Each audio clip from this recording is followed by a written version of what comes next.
വിശുദ്ധ മർക്കോസ് 14 അധ്യായം. യേശുവിനെ വധിക്കാൻ ആലോചന. പെസഹായ്ക്കും പുളിപ്പില്ലാത്ത അപ്പത്തിൻ്റെ തിരുനാളിനും 2 ദിവസമേ ഉണ്ടായിരുന്നുള്ളൂ. യേശുവിനെ ചതിവിൽ പിടികൂടി വധിക്കേണ്ടതെങ്ങനെയെന്ന് പ്രധാന പുരോഹിതന്മാരും നിയമജ്ഞരും ആലോചിച്ചു കൊണ്ടിരുന്നു. അവർ പറഞ്ഞു, തിരുനാളിൽ വേണ്ട, ജനങ്ങൾ ബഹളമുണ്ടാക്കും. ബെഥാനിയായിലെ തൈലാഭിഷേകം. അവൻ ബെഥാനിയായിൽ കുഷ്ഠരോഗിയായ ശിമയോൻ്റെ വീട്ടിൽ ഭക്ഷണത്തിനിരിക്കവേ ഒരു വെൺകൽഭരണി നിറയെ വിലയേറിയ ശുദ്ധ നാർദീൻ സുഗന്ധ തൈലവുമായി ഒരു സ്ത്രീ അവിടെ വന്നു. അവൾ ഭരണി തുറന്ന് അത് അവൻ്റെ ശിരസിലൊഴിച്ചു. അവിടെയുണ്ടായിരുന്ന ചിലർ അമർഷത്തോടെ പരസ്പരം പറഞ്ഞു, ഈ തൈലം പാഴാക്കിക്കളഞ്ഞത് എന്തിന്? ഇത് 300-ലധികം ധനാറയ്ക്ക് വിറ്റ് ദരിദ്രർക്ക് കൊടുക്കാമായിരുന്നല്ലോ. അവർ അവളെ കുറ്റപ്പെടുത്തി. യേശു പറഞ്ഞു, ഇവളെ സ്വൈര്യമായി വിടുക. എന്തിന് ഇവളെ വിഷമിപ്പിക്കുന്നു? ഇവൾ എനിക്ക് വേണ്ടി ഒരു നല്ല കാര്യം ചെയ്തിരിക്കുന്നു.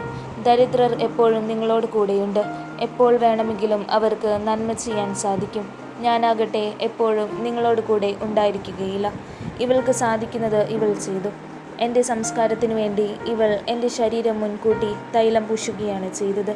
ഞാൻ സത്യമായി നിങ്ങളോട് പറയുന്നു, ലോകത്തിൽ എവിടെയെല്ലാം സുവിശേഷം പ്രസംഗിക്കപ്പെടുമോ അവിടെയെല്ലാം ഇവൾ ചെയ്ത കാര്യവും ഇവളുടെ സ്മരണയ്ക്കായി പ്രസ്താവിക്കപ്പെടും.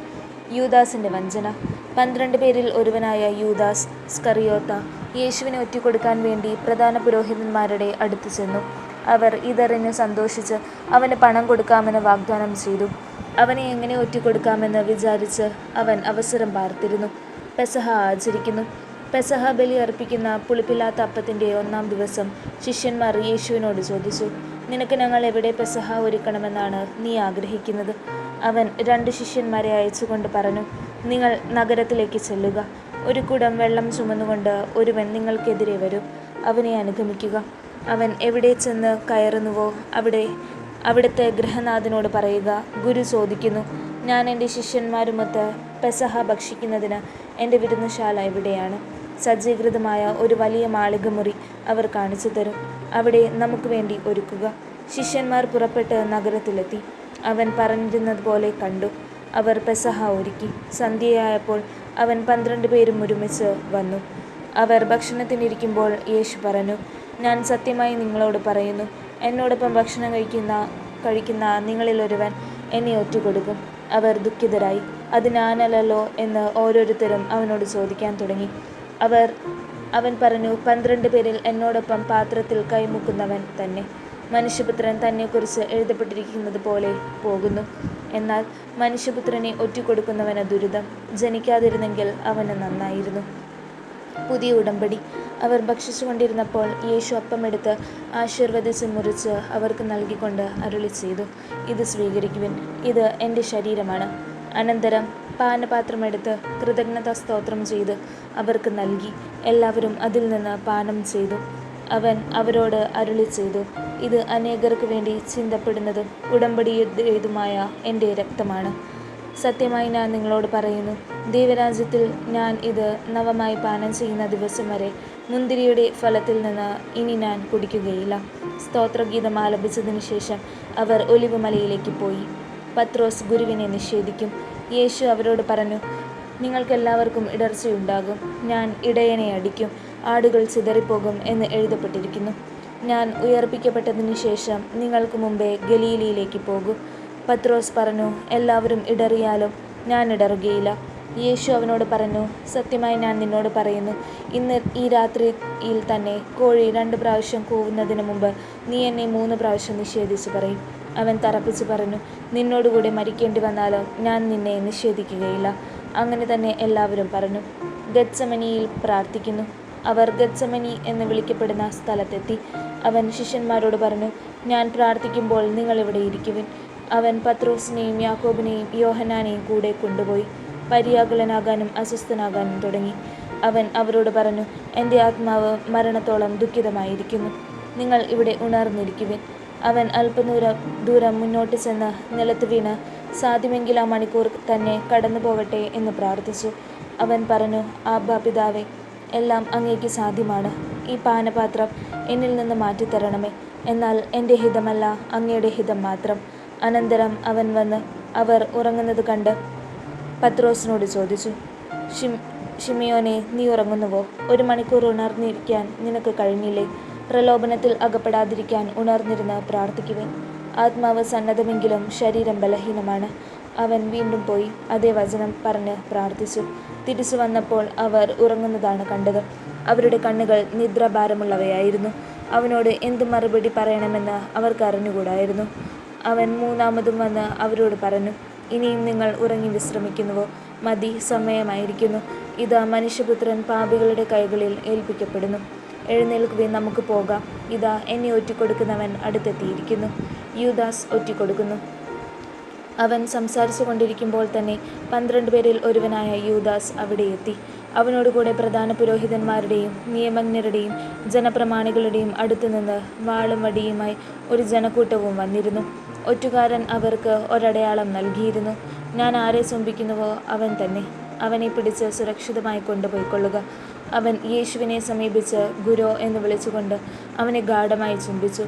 അപ്പോൾ അവർ അവനെ പിടിച്ച് ബന്ധിച്ചു. സമീപത്ത് നിന്നിരുന്ന ഒരുവൻ വാളൂരി പ്രധാന പുരോഹിത തൻ്റെ സേവകനെ വെട്ടി അവൻ്റെ ചെവി ഛേദിച്ചു കളഞ്ഞു. യേശു അവരോട് പറഞ്ഞു, കവർച്ചക്കാരനെതിരെ എന്നതുപോലെ വാളും വടിയുമായി എന്നെ ബന്ധിക്കുവാൻ നിങ്ങൾ വന്നിരിക്കുന്നുവോ? ഞാൻ ദിവസവും ദേവാലയത്തിൽ പഠിപ്പിച്ചുകൊണ്ട് നിങ്ങളോട് കൂടെയുണ്ടായിരുന്നു. നിങ്ങൾ എന്നെ പിടിച്ചില്ല. എന്നാൽ വിശുദ്ധ ലിഖിതങ്ങൾ പൂർത്തിയാകേണ്ടിയിരിക്കുന്നു. അപ്പോൾ ശിഷ്യന്മാരെല്ലാവരും അവനെ വിട്ട് ഓടിപ്പോയി. എന്നാൽ ഒരു യുവാവ് അവനെ അനുഗമിച്ചു. അവൻ ഒരു പുതപ്പ് മാത്രമേ തൻ്റെ ശരീരത്തിൽ ചുറ്റിയിരുന്നുള്ളൂ. അവർ അവനെ പിടിച്ചു. അവൻ പുതപ്പ് ഉപേക്ഷിച്ച് നഗ്നനായി ഓടിപ്പോയി. ന്യായാധിപ സംഘത്തിൻ്റെ മുൻപിൽ അവർ യേശുവിനെ പ്രധാന പുരോഹിതൻ്റെ അടുത്തേക്ക് കൊണ്ടുപോയി.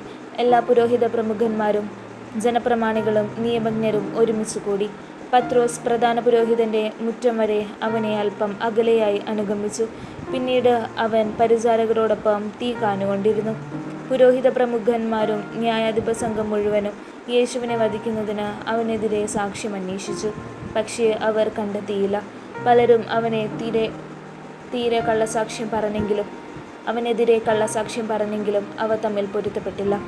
ചിലർ എഴുന്നേറ്റ് അവനെതിരെ ഇപ്രകാരം കള്ളസാക്ഷ്യം പറഞ്ഞു, കൈകൊണ്ട് പണിത ഈ ദേവാലയം ഞാൻ നശിപ്പിക്കുകയും കൈകൊണ്ട് പണിയാത്ത മറ്റൊന്ന് 3 ദിവസം കൊണ്ട് നിർമ്മിക്കുകയും ചെയ്യുമെന്ന് ഇവൻ പറയുന്നത് ഞങ്ങൾ കേട്ടിട്ടുണ്ട്. ഇക്കാര്യത്തിലും അവരുടെ സാക്ഷ്യങ്ങൾ പൊരുത്തപ്പെട്ടില്ല. പ്രധാന പുരോഹിതൻ മധ്യത്തിൽ എഴുന്നേറ്റ് നിന്ന് യേശുവിനോട് ചോദിച്ചു, ഇവർ നിനക്കെതിരെ സാക്ഷ്യപ്പെടുത്തുന്നതിന് നിനക്ക് മറുപടിയൊന്നും പറയാനില്ലേ? അവൻ നിശബ്ദനായിരുന്നു, മറുപടിയൊന്നും പറഞ്ഞില്ല. പ്രധാന പുരോഹിതൻ വീണ്ടും ചോദിച്ചു, നീയാണോ വാഴ്ത്തപ്പെട്ടവൻ്റെ പുത്രനായ ക്രിസ്തു? യേശു പറഞ്ഞു, ഞാൻ തന്നെ. മനുഷ്യപുത്രൻ ശക്തിയുടെ വലത്തുഭാഗത്ത് ഉപവിഷ്ടനായിരിക്കുന്നതും വാനമേഘങ്ങളിൽ വരുന്നതും നിങ്ങൾ കാണും. അപ്പോൾ പ്രധാന പുരോഹിതൻ വസ്ത്രം വലിച്ചു കീറിക്കൊണ്ട് പറഞ്ഞു, ഇനി സാക്ഷികളെ കൊണ്ട് നമുക്ക് എന്താവശ്യം? ദൈവദൂഷണം നിങ്ങൾ കേട്ടുവല്ലോ. നിങ്ങൾക്ക് എന്തു തോന്നുന്നു? അവൻ മരണത്തിന് അർഹനാണെന്ന് അവരെല്ലാവരും വിധിച്ചു. ചിലർ അവനെ തുപ്പാനും അവൻ്റെ മുഖം മൂടിക്കെട്ടി മുഷ്ടി കൊണ്ടിടിക്കാനും നീ പ്രവചിക്കുക എന്ന് അവനോട് പറയാനും തുടങ്ങി. ഭൃത്യന്മാർ അവൻ്റെ ചെകിടത്തടിച്ചു. പത്രോസ് തള്ളിപ്പറയുന്നു.